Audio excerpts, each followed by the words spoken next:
Welcome back to Asia Pacific Grandmasters, where we're just about ready to jump into our first game of the day. We've already highlighted the deck for Ryvius, in particular the Control Shaman, that we are very interested to see how it performs against former world champion tom60229 with his pretty much fairly standard bomb warrior that we'll be able to take a look at in a minute. But with both of these players at 4 and 4, I think this is kind of one of the more interesting stat lines to jump in on in terms of win percentages, because it means you know, they are still in potential to go through to playoffs, but they're also in potential to come right out at the bottom if things go wrong for them. Yeah, it's going to be a super important match for both players. They're at the point now where there's not that many matches left in GM, so getting a win versus getting a lose is super important. And if they go down to the 4-5 spot, yeah, it's going to look super hard for them to actually make it. So it's also, in that consideration, super cool to see that Ryvius manages to bring a different deck than what we would call standard with the mage, the rogue, and the warrior, right? So seeing these new decks and new archetypes come out is very, very interesting, and a lot of credit to Ryvius for that, and we'll see if it pays up for it. We will indeed, as we take a look here at the primary deck. Pretty standard, pretty obvious what the deck is trying to do. The Thunderhead and the Spirit of the Frog, all the overload stuff, and I think trying to get some pressure going in the mid game, and also then go for a very high value plan with both Hagathas in the late game in combination with Shudderwock. Will be very cool to see. But for tom60229, he's got a little bit of an interesting build of the Bomb Warrior, given that it is the quad 1-drop build with no Elysiana in the primary, 1 shield block. This is a pretty lean version of Bomb Warrior that I think could suffer against the Control Shaman. Yes, so basically what Tom is trying to do here is that he's clearly taking towards the Rogue and the Warrior matchup with running 3 different types of weapon removal with the Weapons Project and the Harrison Jones. And versus Ryvius' deck, which, I mean, he runs a weapon, he runs Lickum after all, so he does. It's not like very bad, but it's at the same time it's not the purpose of it. So it might be that Ryvius ends up being a bit more cautious with his Lickum, and he forces Tom into some weird situations. And also what we see with Tom's list, that he runs way less card draw than what is usual. He's very reliant on having the Weapons Project together with the Harrison to draw a bunch of cards. He doesn't run Acolyte, and he only runs 1 shield block, so that could potentially hurt the consistency of his deck if it doesn't matter to draw the boom early. Maybe you should have been having a word with Tom, because I know when you were building your lineup, you were struggling with, like, what do I cut? What do I cut in my Bomb Warrior to make room for all the other cards I want to put in? And is shield block the answer? It's not something I've seen before, I've got to be honest. Yeah, again, shield block isn't one of the stronger cards, but at the same time, it's one of the cards that make the stronger cards happen more consistently, right? So you have to kind of make a decision if it's worth it or not. And as we can see, Tom thinks that he doesn't need all the card draw. He can run no Acolytes and only 1 shield block, and at the same time have consistency enough to get there in the games. Yeah, I think it's a list that maybe didn't hit exactly what he was looking for, but after game 1, when he can switch to his tertiary deck, which is, I guess, mainly an anti-warrior list, but could also function pretty well against the Control Shaman, things will get a little bit more interesting, especially when Ryvius switches over to his anti-warrior build with the Undertaker and the Archivist Elysiana as well. It's going to be a pretty cool series, especially as we haven't seen much of the Control Shaman at all, or Shaman full stop, actually, in Grandmasters. Ryvius is showing a lot of flexibility with his gameplay, having brought 5 different classes in the 5 different weeks of Grandmasters. Yes, both players have actually shown a lot of... That's true. A lot of different ways to play the game. They both have 4 different classes at this point, or was it 3 from Tom? I don't remember. Tom's got 4. He's got Rogue, Mage, Paladin, and Warrior in the past 4 weeks. Yes, and Ryvius has 5. So yeah, they're very flexible players, and I think that this will probably be a very long series also. Like, they both have Elysiana in their sideboard, so we could often see like a control matchup kind of going on here.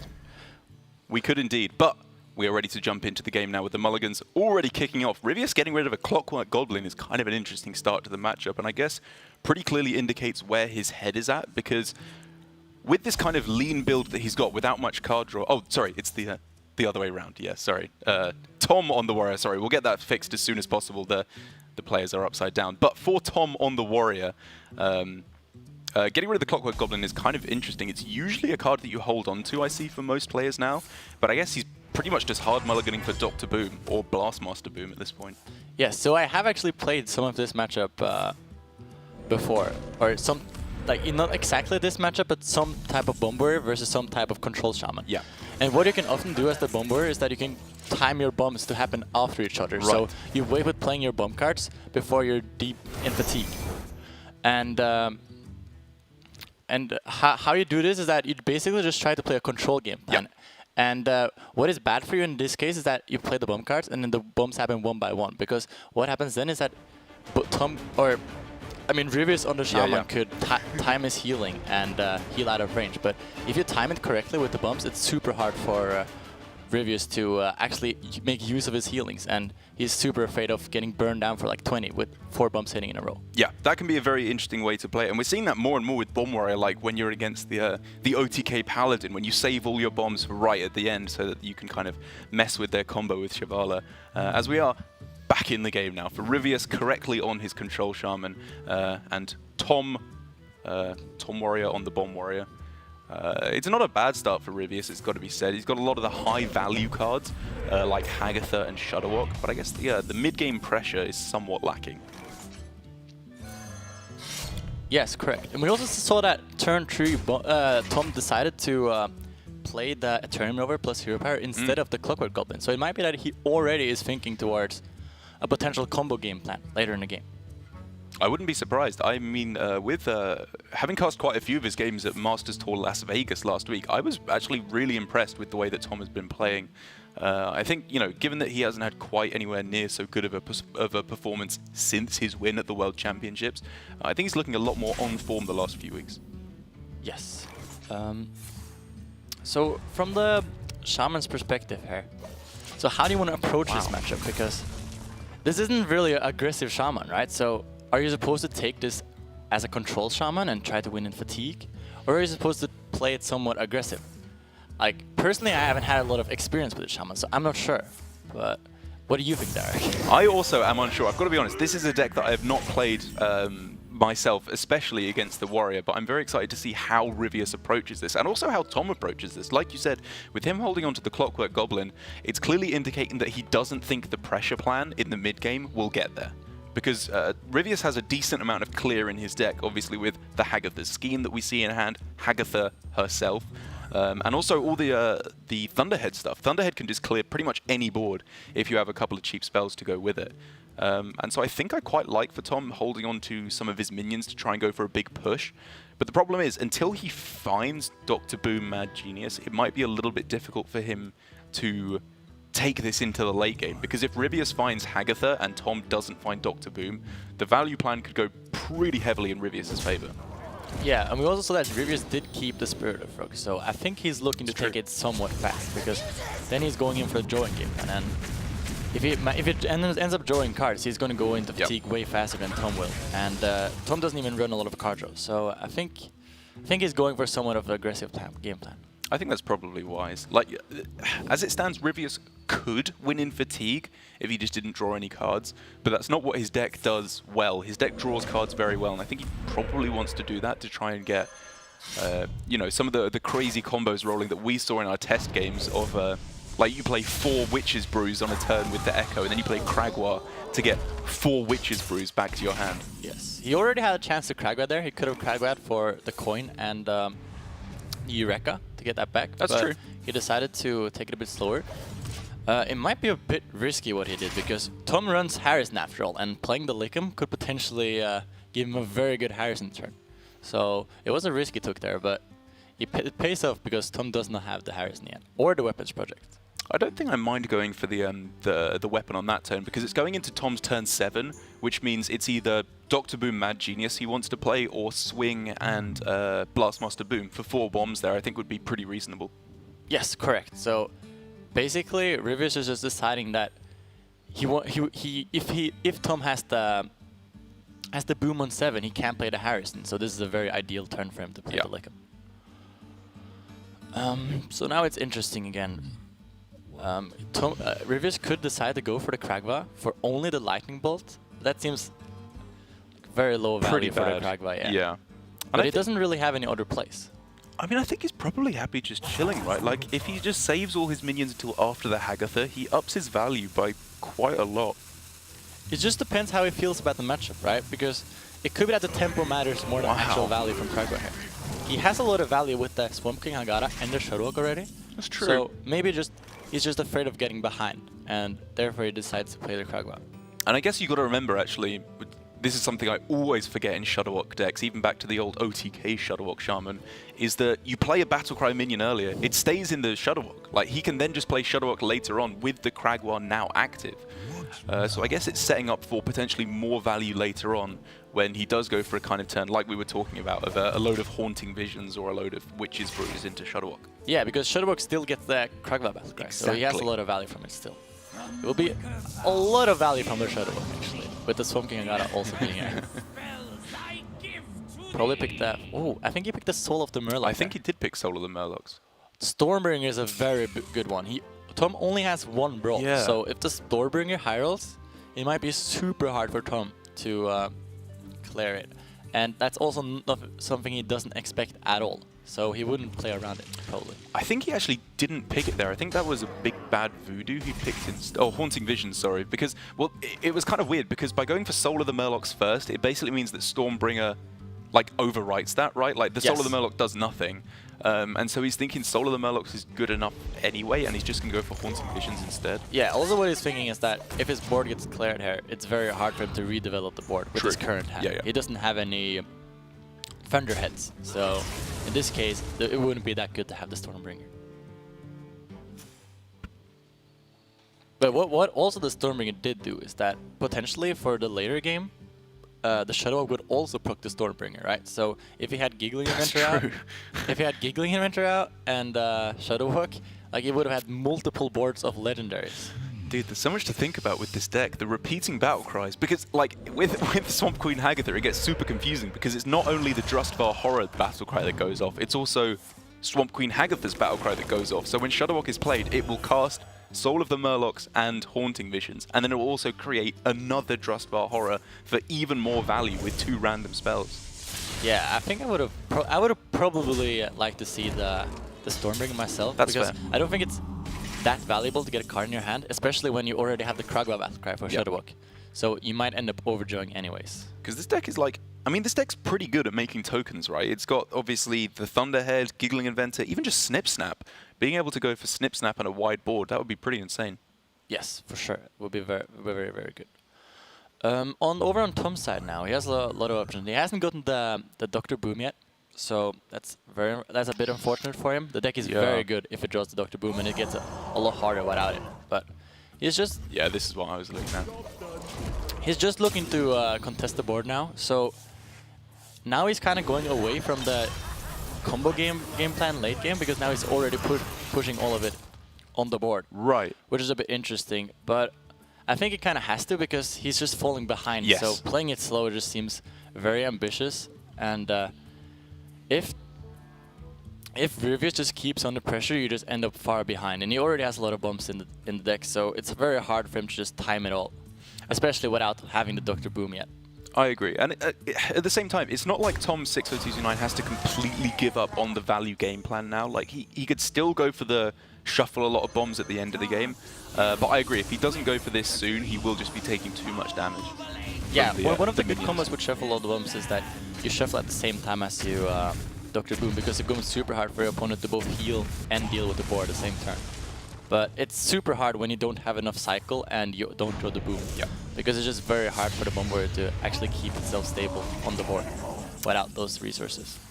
11 damage to face for Ryvius off of 3 bombs is somewhat upsetting for him, I would imagine. As, wow, that's a pretty good Omega assembly there. Yeah, very good mix. A lot of the mix actually got buffed with the last patch now. That's true, yeah. So the average Omega assembly is incredibly strong, together with actually adding Snipnap to the game, which is a very, very good mech. Is the Beryllium Nullifier just the nuts now? The 4/8? You magnetize that one, it can't even be targeted? It's very good versus this Shaman deck, actually. That would be the Giganuts. He can only answer it with Hagata Scheme or with the tokens, really. So that would be very, very hard for him. Or the Walking Power. But at the same time, if you magnetize it towards the mech, it would be super hard to deal with. Yeah. Fairly obvious as well, but worth pointing out, I like that he's separating his Snip Snaps rather than magnetizing them on in order to play around Hex, of course. Yes. That is a good play by Tom. So Ryvius is just slow playing a bit here, clearing off the snip snaps and setting up a clear for next turn. I mean, he's like the slower he takes this, the more he's juicing up his Shudder Walk. Like that card is going to get so much value soon. Yes. Also, one of the things that Ryvius observed here is that Tom doesn't have the early game boom, right?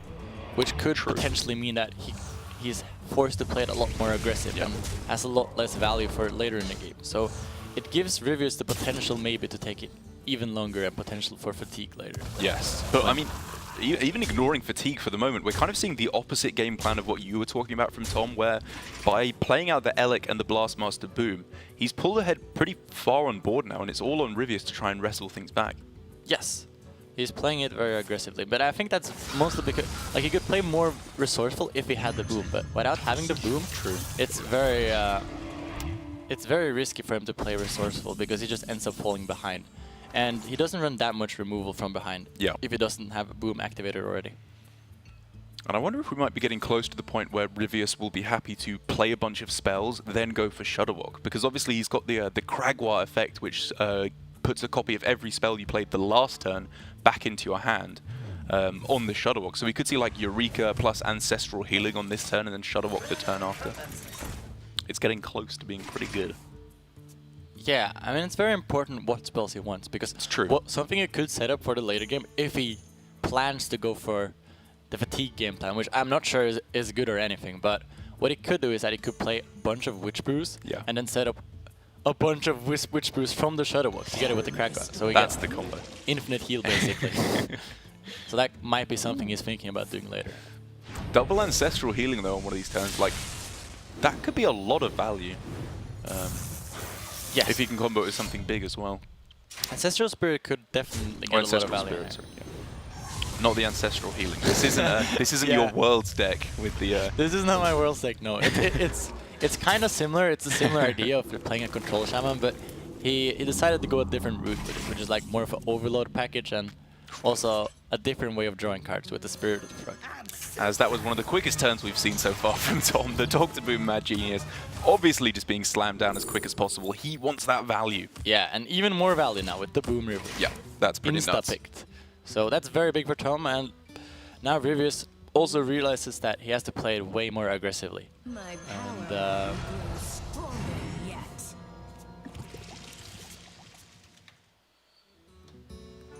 And instantly goes for the Countess Ashmar. Yeah, well, I think that's definitely the way to go. Yes. Oh, that is a Bloodsail Corsair. It's very, very convenient there. Just kills off the weapon. And he just pushes aggressively again, yeah. So again, this is one of the situations where, I mean, potentially earlier, if he picked the Stormbreaker, he would have put on a lot more pressure. That's true. And he would have had the Stormbreaker from the Shudder Walk. You've convinced me. I think like with this deck, it's not even something that we're like, you know, being results oriented on, because his deck is good at making tokens. Like that's kind of the core of one of the core parts of the deck is the Thunderhead, the Giggling Inventor, and the Snip Snap as well. Yeah, but I mean the idea is that he didn't think the Storming was that good, but because random legendaries are very poor in general. But looking at Tom's deck list and having not a lot of removal, and also not having boom up at that point, I felt it was more relevant than a random spell. Yeah, than a random spell he ended up picking, because I don't think the random spell even had any influential things about the Shudder Walk, because the Shudder Walk already gave him a bunch of spells from the Kragva anyways. However, for Tom here, even though he's played Dr. Boom on the last turn, and it is very difficult indeed to stick anything against Dr. Boom, Ryvius has managed to stick a reasonable amount of pressure on the board on this turn, and I love that he's pushing the damage while he can. And he gets the Mana Cyclone? Dude, that's insane. That might be really good for later. He could go like 4 Witch's Brews into Mana Cyclone. And I'm pretty sure that gives you mage spells. So a bunch of things can happen with that. So he could get, if he gets good mage spells, like if he gets Power of Creation and then goes for the Shudder Walk to get another one off the Kragwa. Yeah, he will do that then, yeah. Oof. But Tom draws the Brawl and decides to go for that over the Warpath. I believe Warpath also was a full flare, or not a full flare because the Death Rattle spawned, but it was almost a full flare. I mean, Yeah, he's just going for the safe play here. I think he's not really afraid of his opponent going too big. Yeah. Because Ryvius doesn't really have that in his deck, and the most pressure he can do is the Shadow Walk. But now we're kind of seeing on the other side the well, I don't even want to say the downside of Tom's game plan, because I think Tom played his cards out when he had to in the Dr. Boom. But the fact that Ryvius is now drawing some of the bombs is not good, really, for tom60229, because if Ryvius draws his bombs slowly over the course of a few turns, he can super easily heal out of range of dying to the bombs. Like, he has so much healing in this deck with the Witch's Brews in there, and then obviously the Walking Fountain that he has in hand as well. So for Tom, I like that he's actually, like you indicated at the start, holding on to these Augmented Elec and these Clockwork Goblins to try and go for a bigger combo at the end. Yeah, but at the same time, because Tom is falling a bit behind here and he's struggling with it. He's going very low. So he has to go back and fight for the board now, else he's probably going to go a bit too low. Especially knowing that Ryvius still has the Shadow Walk. And it's true. What does the Shadow Walk do exactly now, Dark, you know? It casts Swamp Queen Hagatha, the Drustvar Horror, Kragwa. What else has he got in the list? It's also pretty interesting with the Shadow Walk. It's not that much, actually. Because if you place the Mana Cyclone before the Shadow Walk, the Shadow Walk actually have the Mana Cyclone Battle Cry and the Kragwa Battle Cry, right? That's true. It's unlikely that it would be able to do anything because it's spells you cast that turn. Yeah, Kragwa is spells you cast last turn and Mana Cyclone is that turn, so it probably wouldn't do that much. You're correct. It also casts the Hagatha the Witch Battle Cry as well, so it's an extra board clear if he needs it as well. Yeah, he's also waiting for actually getting a board because the Hagatha Battle Cry ends up giving him Spirit of the Murloc. So if he has a board already, true. Like if he gets the Giggling Inventor, for example, yes, he will manage to like play a very sticky board together with the Shadow Walk. The Shadow Walk is getting very good, so Tom would have to be able to get an answer for that. But I think the Warpath should be enough from what he have exactly now in the Shadow Walk, at least. But he's generating new stuff all the time, so maybe something new for the Shadow Walk will appear now. It's possible. I like Tom's idea of going for the bit of a sad overdraw there, actually, there for Ryvius and the Witch's Brew. Yeah, Ryvius wasn't that afraid of overdrawing because he had a lot of bumps in the deck. Yeah. So a lot of the outcomes are very good for him because it doesn't only just overdraw a bump, it also puts him further away from fatigue. True, good point, yeah. So Ryvius is very sad to see Witch Brew go there because that's one of his clearly better cards. Yeah, there are 2 in the deck though, so he's still got 1 left that he could draw and then combo with the Shadow Walk, which, I mean, to be honest, I think the combo you were talking about of, you know, 3, 4, maybe even 5 Witch's Brews on a turn, then Shadow Walk on the following turn, is pretty real. Like, you do need a lot of healing against Bomb Warrior to stabilize. It's also like an interesting decision now how he wants to play a Shadow Walk, because if you play a bunch of spells before the Shadow Walk turn and the Kragwa Battle Cry happens before everything else, he will only get those spells and he won't get the other Hagatha's Battle Cry. Oh, right. And a lot of other Battle Cries, like the Haunting Vision, for example. So that's true. He kind of has to choose what he prefers to get, which is a pretty hard decision, but I don't know. I'm not sure how he's going to do it exactly. It is very, very complicated. So but the Witch Brews are very good. He plays a couple of spells, like, right? You can play 2 or 3 spells the turn prior and then go for it. Like, this turn, with Hex and Eureka, Shadow Walk on this turn would not be that bad. Yes. Ideally, he would also like to...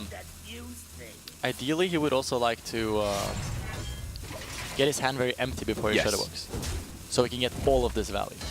But it's pretty hard to get your hand empty when you have the Hagatha effect just keep on going all the time. It's very, very hard. We remember that from the old Shadow Walk OTK Shaman mirrors, where you just couldn't get cards out of your hand and you kept burning Shadow Walks that you tried to bounce back. Yeah, that was actually a real thing. Sometimes you just couldn't even play the Shadow Walk because it was a handful. Yeah, and do you remember, like, getting Ice Fishing was the nuts, or like a Totemic Might, because it did nothing. Like, Totemic Might was just 0 mana, throw a card out of your hand. When you got that off Hagatha, you were very happy. Yes, the hero cards are very, very cool in general. So now we see that Ryvius is going for the Mana Cyclone, so we'll see what he gets there. This could be literally anything. A secret. Ooh, that's interesting. I mean, Elemental Evocation, he can use it to go to innovate out the what is that, Light Spawn? I don't remember. I think that's what it's called. I honestly can't even remember. Like, I haven't seen that card play once. Also, to be fair, the Ice Barrier secret here is, I would say personally, surprisingly good, because it's a secret that Tom is not able to proc. Yes. So it will be a secret that represents every single secret. And if Tom doesn't manage to go face at all, he will probably have to go through all the other secrets before he actually sees that it is the Ice Barrier. And that can be very hurting for Tom's potential plays the next couple of turns. So even though it looks like a pretty poor secret here, I think it's a alright secret. Casper, I watched Vegas. You don't need to tell me how good Ice Barrier is, okay? I know that it can win you the title if it's good enough. Yes, that was shots fired at you, Galen. You can roast me again when you're casting, all right, buddy? Yeah, secrets have won a lot of tournaments recently. Bit of bears. Okay, so now Ryvius is just playing out Spirit of Frogs. It seems like he just doesn't want to draw cards with these. He just wants to get them out, so he has more space for the Shadow Walk. I think Ryvius is going for what we were talking about earlier, which is a fatigue game plan. Yeah, yeah. Does he have a full hand now? He might be has a full hand now, so maybe he's trying to overdo some bombs. I'm not sure though. Yeah. I mean, he's got the full hand, right, with the Shadow Walk peeking out in the corner. Yes, but at the same time, he does not have the Witch Brew. So, and the Witch Brew might be extremely important. Right. What he could decide here though is that he thinks that his hand is just good enough, and he just wants to overdraw his entire deck. But that's interesting. No. There was. I was wondering if like by playing the Spirit of the Frogs, if he could overdraw bomb cards by playing like cards from Spirit of the Frog, but I don't think that's actually possible, right? Yeah, I mean, you will play a card and then draw a card. Right. So that Yeah. But that would be pretty cool if you could do that. If there was like a type of mechanic or cute thing you could do that would actually end up overdrawing the bombs, that would be very cool. Yeah. I mean, technically, when he had double Spirit of the Frog on the board, he still couldn't do it. Well, if he played a 4-cost card, right, it would draw 2 5-mana cards, and the bombs cost 5 mana, I think, right? And so, if he played a 4-mana spell, he would overdraw one of the bombs. No, because he played 2 Spirit. Yes, he would overdraw one of the bombs. Yes, correct. That would be pretty sick. I mean, it wouldn't be very good, but it would be pretty cool, yeah. They got cleared off anyway, and then I don't even think he had any 4-mana spells, so it's a bit of a pipe dream. Yeah, so Tom is still not connected to the face, so I'm not sure exactly what secrets this still could be, but I think it could be Spellbender, Vaporize, and the Barrier. Is that the only ones? I think that is the only ones. So he still has to be a bit afraid of the Spellbender. I think he already tested for the splitting image.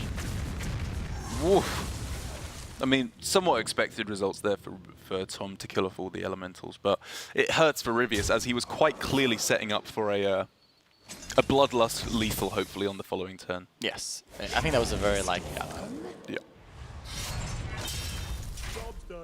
I'm not sure if Tom actually tested for the Spellbender, so I'm not sure if this was guaranteed to work, but it did work out for him. Yeah, I mean, there's not many targeted spells in this Warrior deck at all. And now we see that Ryvius is going for the Shadow Walk. I don't remember exactly what spells he had last turn, but we will see what it is. Let's just see. Let's see what happens here. The Haunting Visions, the Soul of the Murloc, that's not the ideal order. But this is still some pretty good stuff that's happening. He got another evocation off the Mana Cyclone. Yes. Okay. I mean, here you also say that Ryvius actually reasonable. He actually played some spells before the Shadow Walk, so it did end up getting more mage spells. Oh, that's true. That's true. He did manage to do that. So what is that? The Drost Valhora. I think I saw that cast Hagatha's Scheme. I'm not sure what the other spell that it got there to cast. I did not spot it. Yeah, I didn't either. But Hagatha's Scheme is... I think he wants to play the Vaporize now. Not ideal. I mean, it's just more confusing, right, for Tom. It's just something else he has to play around. Potentially proccing for a counter spell there. But, you know, he kind of had to go for it. Like, this scenario right here is extremely complicated for both players because we're reaching the point where fatigue might be a pretty big factor. And he just draws a card. And he just drew a card. Did he know there was a Militia Commander still in the deck? I mean, there was a Militia Commander still. I mean, there was one in the deck, right? So he decided to actually play aggressively. I do not have the bomb counter right now. Derek, do you have the bomb counter right now? No. So there's also consideration here for Ryvius to overdraw next couple of cards. But I know that Ryvius at least has one Giggling Inventor and a Witch Brew in the deck. So he definitely wants those. And he wants both of those very much. But overdrawing the bumps is extremely, extremely good for him. And if he... Oh, okay, this is a play from Ryvius now. He has seen 2 Warpaths. He's seen the 1 copy of Brawl. Has he seen 3 Dynamatics at this point? Because 1 was discovered as well. Like, he's seen so much removal at this point. Now he's going wide on the board, and he's setting up for this Bloodlust lethal. I think this is very smart. I think this is the thing that most likely gets him lethal. Yes, I like this from Ryvius a lot. He wants to just put on pressure right now, so it's pretty hard for Tom to get back on board. And I feel like that's really the only way Tom can win right now, if he gets back on board and gets the pressure going again. I think one of the big considerations for Ryvius here was that maybe he doesn't want to play that many cards to have the potential of hand-filling himself again. Right. Because, I mean, this depends on how many bumps he has left in the deck, which I don't know right now. But overdrawing bumps would be extremely valuable, especially now that I think Fatigue is a very, very legit win condition, with both players having almost no cards left. I mean, I think for Ryvius, as it currently stands, because Tom has the possibility to go Elic double Goblin still, because I think the last card in his deck is Clockwork Goblin, because he pulled out a copy with the Boom Reaver, and I don't think we've seen the other Clockwork Goblin yet, but... Well, the interesting thing, though, is that if Ryvius ends up on a full hand, with 0 cards left in the deck, Tom wouldn't be able to play any bump cards and having the effect going off of them. Like, he would still overdraw the bumps, but... Is he able to do that anymore? I'm not sure. I'm not sure how many bumps there are. But yeah, Ryvius is going for aggressive game plan here. Yep, I think... Tom is actually almost down. I mean, this complements a fatigue game plan, right? Because if your opponent's at lower health, they are more likely to die. 10 out of 10 casting from me, by the way. Yes. Well, I like the idea of what Ryvius is doing here. He's just putting on a pressure to not fall behind. He just thinks that, like, in fatigue, he should be fine as long as he just gets the pressure going and never gets Tom the opportunity to get the board back, to have burst together with the bumps. But Tom is potentially pressuring a lot of damage here, depending on how many bumps Ryvius has in his deck. Because he currently could shuffle 4 bumps in a deck. Yes, but does he go for that? Does he have to wait? Because again, if half come out now, and then we see 3 or 4 Witches Brews, and then the other half come out, is that good enough? Probably not. He's waiting, right? You want all of them to happen at the same time. And maybe that what he hopes here is that if there's 2 bumps left in the deck, for example, but he can't push face because there is an Ice Barrier, and that will make his range way harder. So does he just never attack face? Maybe he just passes here, and if there's 2 bumps in the deck, and Ryvius, if the last card is okay, if Ryvius doesn't decide to heal her, and the last card is a bump, so he can go for Hagatha's Scheme, which clears the entire board, but he takes 2 damage. He takes 2 damage, which is the important thing. Yeah, right? That's the kicker. And so the one if it goes to 24 and the last card is also a bump, now this is lethal if the last card is a bump. You're correct. Yes, this is just lethal if the last card is a bump. And I think Tom has tracked that, and therefore is going for this combo that you were talking about right at the start of saving as many bombs as possible to go for 1 big OTK turn, so Ryvius can't heal out of range. Yeah, and this is like very cool if it's lethal because that's lethal because of the extra fatigue he takes. And Ryvius, I think, could have just known this, right? Because both the bombs in Tom's deck were the non-discovered ones. It was just lethal. Yes, it was just lethal. Yeah, dude. So I mean, it's a very cool matchup, and I don't know if Ryvius could have went for the game plan where he fills his hand and make this very hard for Tom to do.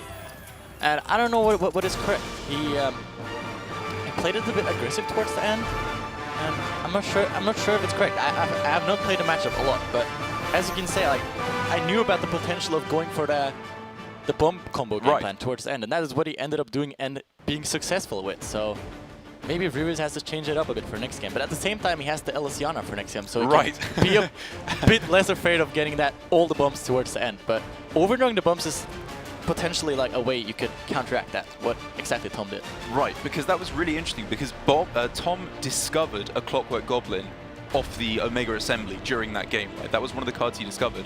And when he had 2 in his hand, he played the one that was discovered rather than the one that started in his deck, which I think gave Ryvius the information to know that he was dead on the last turn, and therefore he should have healed with a Witch's Brew on that turn. Yes, he should have known he was dead. He should have known 100% there, I think, that he was dead. If he would have tracked everything and had the bomb counter, he knew he was dead. But maybe that Ryvius, maybe not that experienced in the matchup, right? Even though, I mean, I don't know how much Ryvius have practiced the Shaman deck, because it's a pretty new deck, but it might be that in his practice, the Bomb Warriors didn't try to go for this combo game plan towards the end. And if it doesn't have too much experience with it, it might be that he didn't actually figure out that he would also take the 1 fatigue, right? Because if he wouldn't take the 1 fatigue, it would be very good for him to end up on 1 health.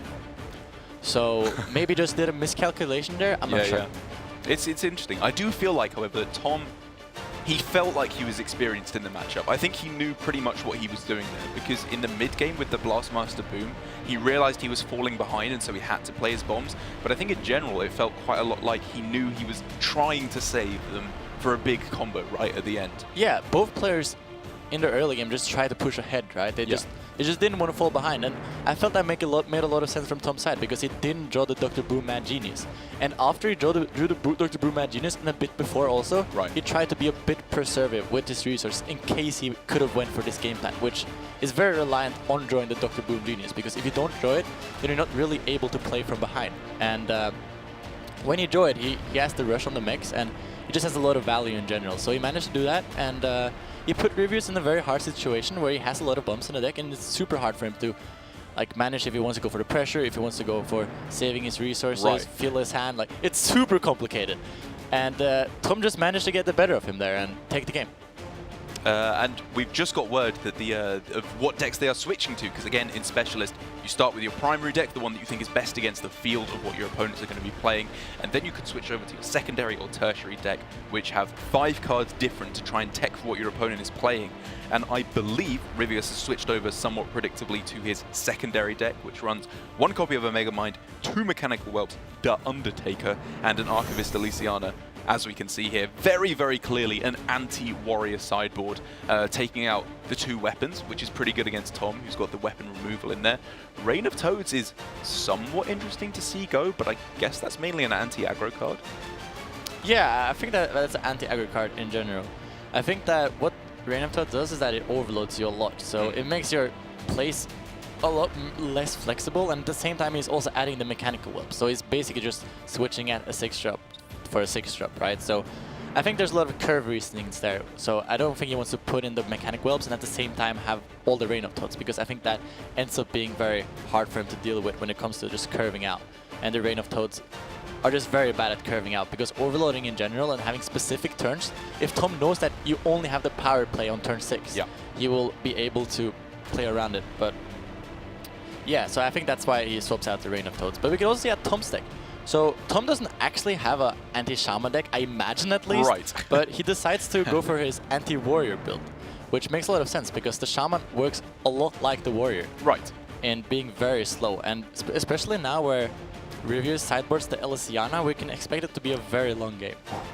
If you thought that one was long, this one is going to be going on for an awful lot longer, I would imagine. And it's going to get very interesting on both sides, because I think Archivist Elysiana plays a very different role for both players, because Tom obviously is playing the Bomb Warrior. He's playing an even bombier warrior with the C4ian Bomber thrown in there as well to shuffle even more in. So I think for Ryvius, the Archivist Elysiana, while obviously helping with fatigue, is primarily like the bomb defusal expert. Like Archivist Elysiana is in there just to replace a deck full of bombs with a brand new deck of 10 cards. Yes, there's also an important change here from the previous patch, where Banker isn't very good in Warrior anymore, and there's no Banker in the Warrior sideboard, is that the Shudderwock actually has the last Elysiana here, with Shudderwock also being an Elysiana. So it gives Ryvius a lot of potential in actually winning in fatigue, if it goes that far. But at the same time, Tom sideboards all the bomb cards, so it will be very explosive. So we will see if Ryvius manages to overdraw or Elysiana down the bombs this time around. And so I think what the real crucial aspect for Ryvius will be in this relatively long game is not really worrying so much about value in the late game. It's worrying about like tempo early on, because I think the way he's most likely to lose here is if Tom sticks a big board in the mid game and can just kind of beat him down. Yeah, also to be mentioned is that Tom sideboards out a lot of his aggressive cards. So that's true. He will be a lot weaker against Ryvius' aggressive hands compared to how he was last game. Which isn't that bad because Tom does run a lot of 1-drops, a lot of early game. I mean, as we can see here, he has the perfect curve of the 1-drop Coin Elec into Clockwork Goblin, which, I mean, wow, is he playing this fast? He knows exactly what he's going for here. This is not the game plan anymore, where he's saving all his bomb shuffles until the end of the game. This is switching over to a curve out and kill my opponent game plan. Yeah, and Ryvius also removed the Lickens, so he doesn't really have a very good answer to this early game. But however, he managed to pick up the Spell Power Totem, which back in the day was a very, very important pickup when it came to the totems, but it's not that relevant anymore. But we see it being super good here to be able to kill the Elec and potentially a lot of damage. Yeah. This is where Lorinda, as one of the few Zixo subs that I know, is very happy that he has the spell damage totem emote that he can spam in the chat now. What this also does for Ryvius is that he overloads his very important turn 4, and he also uses an overload card. So he makes his hand a lot worse, but at the same time, there was just no way he could have left off the Elec because it's just yes, I agree. Just too snowbally. Well, because like, I mean, Thunderhead on 4 isn't even that good, right? Because Tom would very, very likely answer with Militia Commander, especially because Ryvius knows that Tom has played a Town Crier, which very likely drew the Militia Commander to get rid of it. So as we can see here for Ryvius, whether he played it last turn or this turn, it's very underwhelming, this Thunderhead. We also see a bit of a problem of Ryvius' sideboard here, or a bit of a side effect of the sideboard with his hand being extremely expensive. Yes, and this is what I was saying, it being right? hard to hold up with aggressive game plan. Exactly. He's finding it very difficult to keep up on board, and so until he gets to turn 8 and the Walking Fountain, I mean, he might just be dying, right, as it currently stands. With the Ziliax as well, this is so much pressure that Tom can throw down. Yeah, he also had a very important pickup there with the Hagata scheme. That is definitely a card you want to have early in this build, because to get to the late game, it's pretty hard for him to be able to compete with the board with his early game, because he doesn't really have enough early game. So having the Hagata scheme to get a card that can actually deal with a bunch of cards just in one card is super important for him, especially curving out to the potential Walking Fountains for the stabilization. Tom slowing down a little bit there by trading off the Snip Snaps with his Ziliaxed up Clockwork Goblin. Obviously, he was afraid of something like a Hex or an Earth Dog. Do you think it was right to trade there, or should he have been plowing face a little bit more? Again, I don't think the early face aggression matters too much. I think that it will pile up a lot more towards the end, and put the potential of having a lot of bomb cards in the deck towards the end. But at the same time, you really want to push whenever you can push. But I think Tom just wants to stabilize the board and make it hard for Ryvius to hit the right hit points when it comes to the Hagata scheme and his other type of removal. So I think it's very fine for Tom to do those trades there. This is a very interesting choice, though, here. I also think that the board development part is a bit more important than the phase pushing part. Okay, okay. Yeah, I think I agree. Especially in these type of greedy builds that both have with very little removal. Getting ahead on the board and making it super hard for your opponent to play these super slow cards is very important.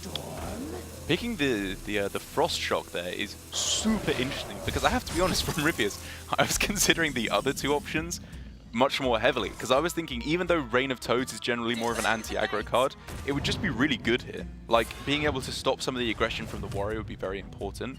But the Frost Shock is the lowest value card and the least reduced in terms of mana card. Like, it works out. I mean, it could have worked out well for him, but the Thunderhead dying off here means that Ryvius is actually just going to really, really struggle with killing stuff off.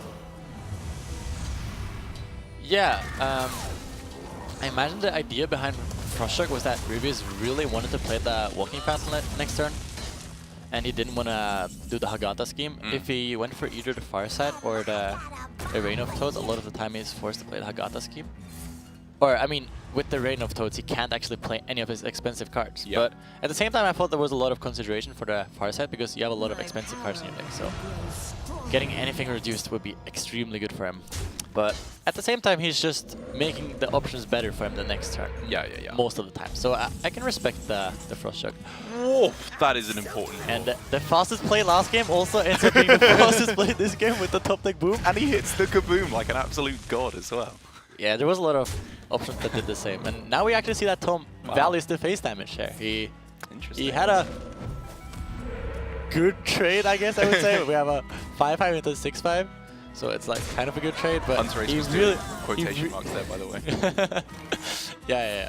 We really wanted to push the face damage, which is good, and it turned out well also because Ryvius ends up having to do the trade. Yeah, would just gain 5 damage pretty much.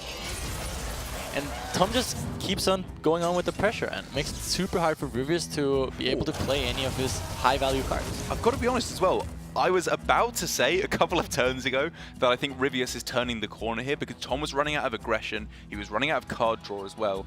Ryvius might have been able to stick a board and stabilize from there. But Tom has just gotten a couple of absolutely insane draws of getting runner, Dr. Boom into Geppetto Joybuzz. Like, he's got so much steam again, even with the Omega Assembly and the delivery drone as well. He's not running out of stuff anytime soon. Yes, especially with this deck, that Geppetto Joybuzz could really hit some heavy hitters. Lynchin. Yeah, with Barista, Lynchin, or literally any bomb card, it would be very good for him to have the mana reduction. So, yeah, the Geppetto is very scary for Ryvius. And Tom also has a very good hero power. And what we see now is that when Ryvius is behind, it's super hard for him to develop these mechanical whelps that he needs for the Undertaker combo. And we'll see if he manages to actually do everything and at the same time don't die, because they're starting to become like multiple bumps in the deck also at this point. So it's a bit scary. This is kind of a tough choice here for Tom. Yeah, I mean, I've got to say, at first I was very much just considering the Clockwork Goblin, right? Because you just want as many bombs as possible in these kind of matchups. But Security Rover, I guess, especially with the recent rise of the mech's buff, it's just a little bit more value. Yes. So I think that what Ryvius is doing here is that he's hoping that Tom doesn't clear the mechanical whelp. And by him not doing that, he gets the Hagata scheme and develops tempo together with it. I think that's the idea. And maybe if Tom doesn't realize this and doesn't make the trade, I mean, it looks Ryvius like he's not killing by it, doing that, gain a lot of tempo. And that's kind of the trap that Ryvius is setting up here. But Tom managed to see this being a possibility, so he ends up doing the trade and trades all of his mechs into it. However, for Ryvius, I've got to say, even like if this is the worst case scenario for him, this is great, right? Yeah, like, this was insane. This turned out super well for Ryvius. The mechanical whelp, that was a very low tempo play. Like, you would think it was at least. Ended up being super high value there. I mean, he's ahead on board now, right? With the 2-3 summoning off, and obviously the rush that Tom can go for it gets a little bit more even. But Ryvius being able to stabilize here on board, and very importantly on health, I mean, I can see Ryvius pulling pretty far ahead quite soon. Yes, and also that is a mechanical whelp in the pool of the Undertaker. So that's true. Very good for later. Also, we see that Tom draws the Barista Lynch before he plays the Geppetto Joybuzz. That's kind of sad. It's a bit unfortunate for him. He really wants the Barista for 1 mana, but at the same time, it's pretty unlikely that you will get it. Yeah, I mean, Barista Lynch and plus Archivist Elysiana, that's the dream. If you're trying to go for fatigue, that is.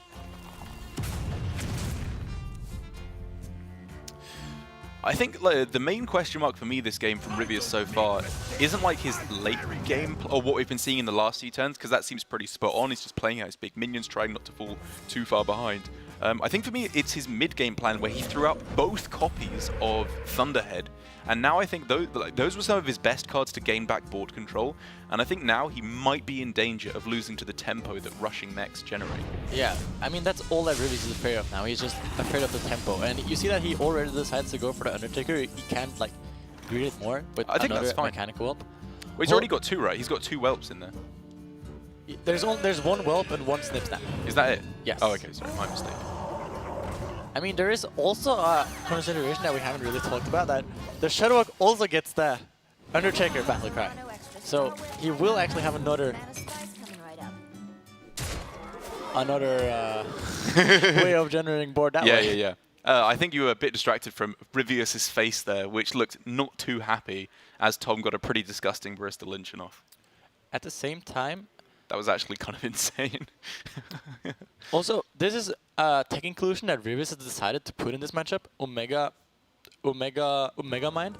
And I'm actually a very big fan of this tech inclusion because I think a big problem a lot of the time with this specific matchup, with Shaman versus the Warrior, is that you struggle to both deal with the board and heal at the same time. And that can be a big problem when it comes to the bomb turns later in the game and potential Dr. Boom get it with a bunch of the bombs in the deck. That was a problem last game, right? That's why he lost, is because he couldn't clear and heal at the same time. He had to play the Giggling Inventor instead, which wasn't good enough. He just died to the bomb damage because he couldn't heal.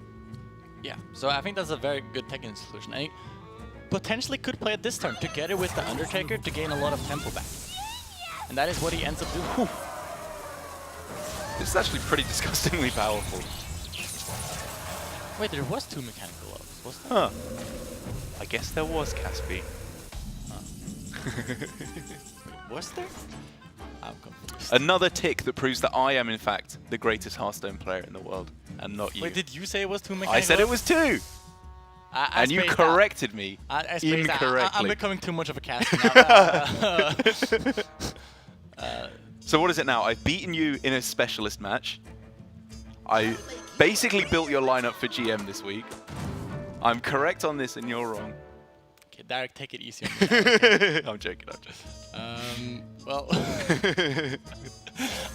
yeah. So we see that Tom managed to pick up a Mega Devastator from the Geppetto, which is very important for him because he loses a lot of tempo by playing the Geppetto there. So if it didn't, 1-mana 1/1 deal 10 damage helps to swing that back a little bit with Rush. Yes, for sure.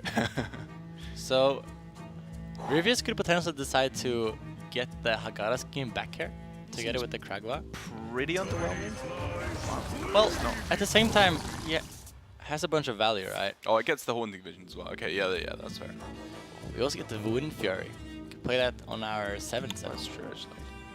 We could also... On this turn. Is there anything that are potential for a later game? He wants to play the far side here, okay. Oh, that's a very bad far side. Yeah, that's very sad. The card that's drawn off the bomb is not reduced because it's drawn off the bomb card rather than being drawn the off bomb the was far side. reduced, but that doesn't really matter. Yeah. I also think that a lot of the time, you might actually be like not really wanting to play the Hagara early because at the same time as it gives you a lot of value, it also clunks up your hand a lot. And if you want to play the Shuttlebug early, like having the Hagara out, it's a bit bad because you don't get all the cards you want to get from the Hagara. Yeah. But at the same time, it's super hard for him to develop all things there if it doesn't play the Hagara. So decides to go for it. I mean, I think we saw last game that Hagatha. I mean, Hagatha didn't even get him that good spells last game, and it was still really good. Yeah, I think what it's most about here is that is behind on board, and he just needs to clear the board here. Tom here, though, despite looking very low on cards the last couple of turns, with his Barista Lynch in play, he's just put himself completely back to a full hand. He's got so much stuff he can do over the next few turns, and even though he's approaching the fatigue game point, we can clearly see the Archivist Elysiana will keep him in it for a good while. Yeah, at this point, Ryvius has a bunch of bombs in his deck. I don't even know how many, but I think there's a lot of them. So it's gonna be pretty difficult for Ryvius to actually stabilize here. He also hasn't drawn any of the Witch Brews yet. So I'm not sure. It might be that he has to go for play later here, where he goes for Witch Brew into Shuttlebug. Yeah, I mean, I wouldn't mind that. Yeah, I think that is what he's going to go for. At the same time, now that he's cycling his deck and getting the removal, he's also getting himself closer to the bombs. So it's a bit scary. But he also gets him closer to the Elysiana, which he really wants. Yeah, that's the main thing, right? Because as soon as he draws the Elysiana, it doesn't matter how many bombs he has in his deck, because he just overwrites all of them. And then he can counteract the fatigue with a Shuttlebug Elysiana effect afterwards as well. Yes. I think that even though he has a bunch of cards that are playable in his deck, if he had Elysiana at this point, it might be that he just wanted to play it. I agree. As long as he's not taking too much damage on the board. Yes. Right, the options offer the Drustvar Horror, the I don't know, the Lava Burst, I guess. Like Hagatha's scheme's just a little bit underwhelming. Oh, and here he has the option again. Does he want to go for the Stormbringer? He does indeed. I believe this time that was a Lava Burst and a Storm Stormbringer as the 2 options there, which is a pretty powerful Drustval Horror. Yeah. Yes, it is. For sure. From Tom's perspective now, he could go for the Blastmaster Boom.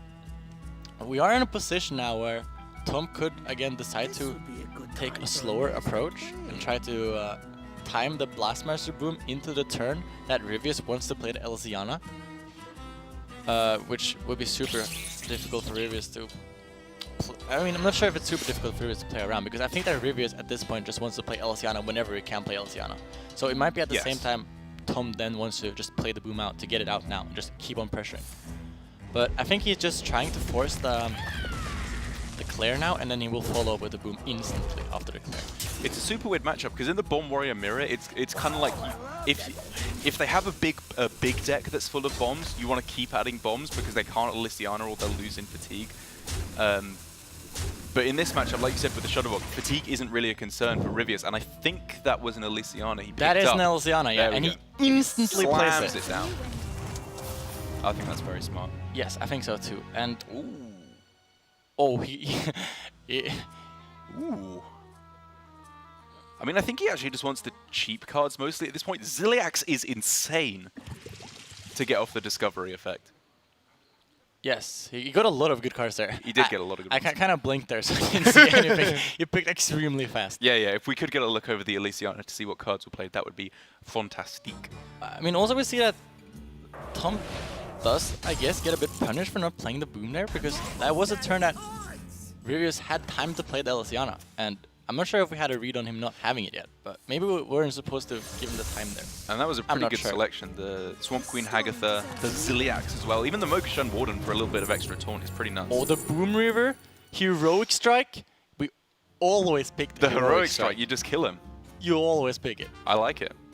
Yes, he picked it, of course. Oh, you never pick Millhouse. You pick the Slam. You pick the Slam. Yeah, you get closer to the Heroic Strike.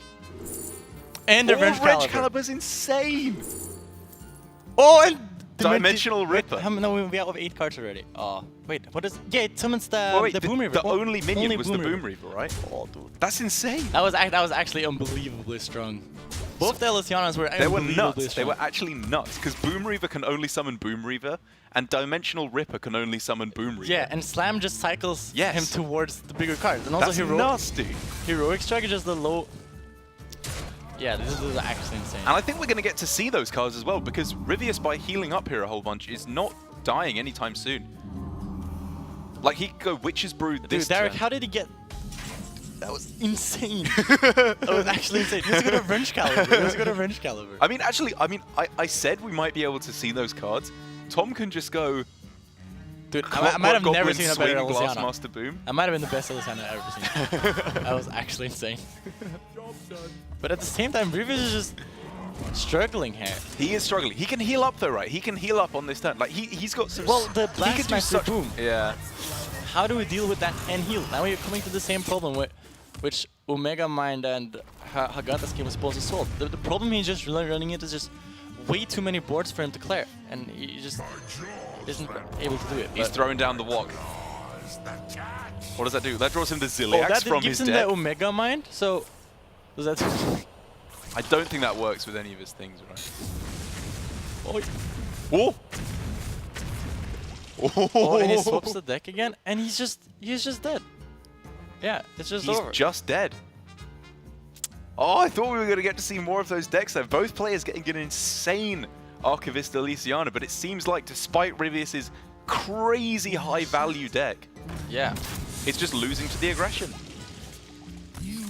And I'm sure, again, I haven't played a lot of this Shaman deck, but you have to question that if this Shaman was the bring, right? If this Shaman actually can compete with the power of Bomb Warrior. So, I don't know, I'm not convinced. I felt like Tom was just playing cards and getting there. And even towards the end there, if Ryvius managed to stabilize with the powerful Elysiana that Tom got, I don't think he would have been able to actually keep up. So, I don't know. It's sad to see that the creative decks that Ryvius is playing here gets punished, but it's just showing the power of the best decks in Specialists, which we have seen week in, week again now.